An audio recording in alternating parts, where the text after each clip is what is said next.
let me tell you this, and I want you to I'm just going to add to what they have said, but I don't want you to hold on to these words at all, because Satan will take these words and use them against you. He'll give you a false impression of what God's voice is like, all right? So just listen to it, but don't hold on to it. I remember when, about 25 years ago, I was sitting and praying, and I just had this desire to know the truth. I wanted to know what was right and understand it. So I'm sitting there, and I wanted to know myself, because I had read that, if we believe in God, we should live as children of God. He would take care of us and all that kind of stuff. So I'm sitting and praying, and all of a sudden, it was revealed to me. It just came out like out of my belly and not out of my head at all. Excuse me. And it was revealed to me. And in that, I knew it was his voice. It's like a revelation. I could just see in a way that I had never seen before. And it was without words. It was just, you can just see it. He just revealed things to you. It's almost like, it is like he reminded me of something that I already knew, but had forgotten about it for some reason. And so his voice is like that. It's a revelation, it's just a knowing. And I noticed that he doesn't just do it that way all the time. He gives you what you need to know and you live off of it. Like Richard was saying and others, you just see what to do, just clear what to do. And when you can't see what to do, because you now recognize his voice, you just continue to do what you're doing until he shows you something else. And unlike Satan is always showing you things. You notice that? Always trying to show you something. When you're in the moment, it's amazing what you can do. When you just live in the present, it's amazing what you can do. It's also amazing what Satan can convince us of. That's amazing to me too. I'm dealing with some people right now, and I met with them yesterday, and Satan has them believe in things that are not true at all. It doesn't even exist. But he picked out something that happened in the past that they did, and he has convinced them that this is going to be your outcome. Because he can't live in the moment with us. He has to take us to a false future. And he has convinced them that this is going to be the outcome, where in reality, everything is fine in their lives. I'm like, look, take a moment and look at your real life. Not what it's going to be or what it has been. Look at right now and tell me what it looked like. And they took a few minutes and they looked around and I was like, wow, you're right. Everything is fine. The rent is paid. I got a job, fat and sassy. The family is well. They got money in their pockets. Everything is fine right now, but he won't let them live in the now and see that he's giving them an illusion about what's going to happen. It's like once you lock into that, it's hard to, as you were saying, it's hard to just come out of that. And they've been going through this for a while, and just taking one moment to look around you is all you really need. And so you can see the real reality. It's like, yeah, things are fine. Don't worry about tomorrow. Tomorrow will take care of itself. But he won't let you do it. Isn't that amazing? That's amazing that your body can be here and your mind can be in Ohio somewhere. Or your mind can be thinking about lunchtime today while your body is sitting right here. We have to be where our bodies are, not be all out there somewhere. That's Satan playing a game on you. Isn't that amazing? To me, this is the most exciting thing about life, learning these things. Realize this is better than anything else I can have in life. Because the more you learn, the freer you become, the more you realize. I remember counseling one couple, and the wife had been abused by other men, and she was just sure that her husband was going to cheat on her too. He was like, but I don't cheat. And she was like, but you will. If I don't keep my eyes on you, you will. But that's Satan telling her that. It's not real. You have to wait and see. But she could not believe it until she was able to forgive what has already happened to her. And life is like that. It's crazy. No wonder people walk in the street. Satan can give you a thought just before you go to sleep at night, and you're ready and tired and ready for bed, right? And he'll give you something that will scare you, and you wake up and can't go back to sleep all night. That ever happened to anybody? He'll keep you awake, tossing and turning all night long. That's how wicked he is. But if you don't believe him, he can't do it. And I want you to pay attention that he never give you anything about now. He always give you things about the past and the future. It's never about what your life is right now. All right, pay attention to that. And once you pay attention to that, then you won't trip off into the false future. It is insane. It is a spiritual battle. If someone tells you when you pray, just be still and know the truth. Don't use words. And your body gonna feel warm, and you're gonna feel the presence of God, and you're gonna see the lights. You ever been told that before? And you'll go home and sit down and pray, and all the lights will come on. And you think, wow, and he'll tell you, oh, these are the lights from God. Have you ever noticed that? And then you feel good about your prayer because your body heated up and you saw the light. But God's not going to tell you these are the lights of God, or this is the light of God. You just know it. But Satan will tell you that. That's the difference. Anybody ever had that happen? Yeah. I'm telling you, the devil is something else. He is amazing in a wicked way. I asked about sin, and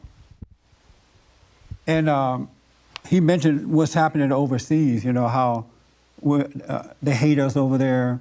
They want to kill us. They hate the Christians and the Jews. The Muslims do. That religion does. And they're taught that, right? And look like now they have more power or permission to destroy us than any other time since I've been alive and paying attention. And our government doesn't seem to care about protecting us. Have you noticed that? Their job is to protect us, keep our military strong, and keep us informed and watch over us. But they don't seem to really care about that at this time. And so it made me think about sin even more so. And then I thought about how when Adam sinned, before we didn't have these issues, and then Adam sinned and everything changed. It changed the world, right? It turned it upside down. Everything went wrong. And it's the same way in our lives. When you sin, everything goes wrong. It's an upside down life. And in our country, we have a lot of abortion to just come to pass. Abortion is so popular now that they want us to pay for it. I never thought that I would live in a country in my country, where people come out and say, hey, the government, I want to have sex with everybody and their mama. I don't want no baby, and I don't want to have to pay for it. And then there are people saying, yeah, that's right. You shouldn't have to pay for it. That's sin. I've seen cities and towns be destroyed by earthquakes and all different kinds. That's due to sin as well. Sin is impacting us in a way that if you don't really pay attention to it by watching it in your own life, it's going to overtake us and destroy us. Because this is why these things are happening in sin. When we turn away from God, we turn towards sin, and only destruction can come as a result of that. It's something else what sin is doing to us in our country. And it is due to sin. You got kids who don't respect the elderly at all. That's due to sin. You know, kids curse at their parents. Parents allow their kids to bring their boyfriends and girlfriends home and stay overnight, sleep in the bed with them, and it doesn't matter. All that is destroying us. It's setting us up, our country up, and it's setting us up to fail in life. Ed, I want you to read something for me. It's early. I know. It's early. And I want you to see... Can I use this? Yeah. I want you to see that it's happening all due to sin. Because when you love what's right and do what's right, these things cannot happen. I want you to hear this. This is in Exodus 20. All right? The whole thing? Oh, start with verse 1 and end at, This whole. is that 23 or 21? 21. Do I need this? Yes. Then God spoke all these words. He said, I am Yahweh your God who brought you out of Egypt where you lived as slaves. You shall have no other gods to rival me. You shall not make yourself a carved image or any likeness of anything in heaven above or on earth beneath or in the waters under the earth. You shall not bow down to them or serve them, for I, Yahweh your God, am a jealous God, and I punish a parent's fault in the children, the grandchildren, and the great-grandchildren among those who hate me. Hold on a moment. Isn't there something?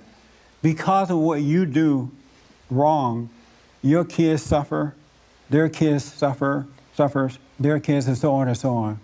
That's amazing to me.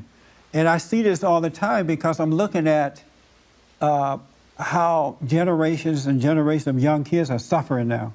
And when they become an adult, they're stuck at home with their parents, and that's suffering too because of the sins of the parents. And I don't think people realize, wow, my 40-year-old son is living with me due to sin, my sin. With my oldest son, he was born out of wedlock, and as a result of that, his life ended up just like my life. He ended up making a baby out of wedlock. And I tried to warn him, do not live with this woman, get married, but he wouldn't listen. It was like, wow, I'm like, wow, he can't even listen to what I'm telling him, you know? And so after the baby was born, they broke up. Same thing with me and his mother. And then he went and lived with another. Maybe I shouldn't tell all his little business.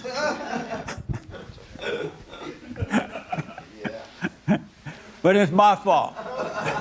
It's my fault. I want you to see this thing about how the sins of the parents are being passed on. But you can't see it with your eyes, you see it in the action of the kids. They act just like you or even worse. But I bet you people never think, wow, my kids are like this because I sinned. And then go to the kids, as I did with my son, and I said, you know what, son? The reason you're doing this is because of me. I sinned, and now you're doing the exact same thing. And this is why I tried to warn you beforehand. But I realized you had to go through it to see it, because he's waking up now. He's starting to see it. But your sins are passed on to your children. Yes, Mary. Well, when as you said, you see you did wrong and you are sad about it. Yes. Is it okay to be sad about it again? Because it comes back around. Well, you're going to only be sad one time about it. I know, but The real sadness that causes you to repent, it only comes one time. And the reason I'm making that point, because Satan can make you judge it, and then you'll feel sad about it, and he'll say, oh, this is God making you sad, so now you're repenting. And you're like, oh yeah, that's cool. And then you're going down the road and you're sad about it again. That's not from God. When I see my kids suffering now, yeah. in all honesty, I feel nothing about it. Oh, okay. Okay. Because I've already told them the truth. I've told them how to get there. I told them what to do. And they got to go through what they got to go through now. And I hope that will wake them up. Oh, okay. So I feel nothing about it. Oh, okay. So then just. Yeah. So when they come whipping and whining, I'm like, I told you, suffer and die. I tried to tell you, but you have to take this route. Right. Oh, okay. So then that's it. All right. Yeah, I don't be feeling sad for them over and over and over. They gonna mess up my life. I know, because it's like, right, because that's what it does. You keep thinking, well, Yeah, when you go through all that sadness for knuckleheads that won't listen, yeah. your life being destroyed. Right, because you keep on Yeah. trying to, trying. And if you notice, sadness for them don't change nothing. No, just changes you. If it does anything, it let them see that you feel sorry for them, and now they want to borrow some money. In your sadness. Have you noticed that? Yeah. They got a pitiful story, you giving into it. Sadness doesn't work like that. A lot of parents who are not married, they would go and have sex with someone, but not at home. And they say, oh, my kid's not seeing it. It's spirit to spirit. If you're a sinner, your kids will become that way too. That's why Christ never sinned. He wanted to be that perfect example for us so that we can do it too. And if we're not a perfect example for our kids, then they're going to suffer. when you get married, you're supposed to become a perfect example to your kids. And they're looking at you, especially with the father, they're looking at the light. If that light is out due to sin, then we have this. Yes. Just one quick follow-up. At what point does your sin become your own sin and not your sin impacting your kids? In other words, I mean, at a certain point, they have their own sin. You've got your sin. No, they have your sins. Right. And then because I mean, of your once they turn, sin, let's say, 18 or 20. and because of your sin, they started to add on their own Right. sins. So they got yours and their own. Yeah. Isn't that amazing? Anybody disagree with this or understand what I'm saying? Here's what I want you to do. I want to bring that word back, that word sin. And when you're dealing with people, I want you to use that word as a reminder. And they don't say, oh, no, I'm not a sinner. You need to use that word and hope that it'll start waking up people. Because one of the things that the devil has done, not only he deceived us in ways, but he's taken these words away from us. Have you noticed that? Nothing is a sin anymore. Come here. Let me just finish this because of time. But I act with faithful love toward thousands of those who love me and keep my commandments. Right. After the great-grandchildren piece, right? Okay, go ahead. I forgot. You shall not misuse the name of Yahweh your God, for Yahweh will not leave unpunished anyone who misuses his name. Remember the Sabbath day and keep it holy. For 6 days you shall labor and do all your work, but the seventh day is a Sabbath for Yahweh your God. You shall do no work that day, neither you, nor your son, nor your daughter, nor your servants, men or women, nor your animals, nor the alien living with you. For in 6 days Yahweh made the heavens, earth, and sea, and all that these contain. But on the seventh day he rested. That is why Yahweh has blessed the Sabbath day and made it sacred. Honor your father and mother, so that you may live long in the land that Yahweh your God is giving you. You shall not kill, you shall not commit adultery, you shall not steal. You shall not give false evidence against your neighbor. You shall not set your heart on your neighbor's house. You shall not set your heart on your neighbor's spouse or servant, man or woman, or ox or donkey, or any of your neighbor's possessions. Seeing the thunder pealing, the lightning flashing, the trumpet blasting, and the mountain smoking, the people were all terrified and kept their distance. Speak to us yourself, they said to Moses, and we will obey. But do not let God speak to us, or we shall die. Moses said to the people, do not be afraid. God has come to test you so that your fear of him, being always in your mind, may keep you from sinning. So the people kept their distance while Moses approached the dark cloud where God was. Thank you. I am Jesse Lee Peterson. Thank you so much for being with me. You can get involved by calling 800-411-2663, 800-411-BOND.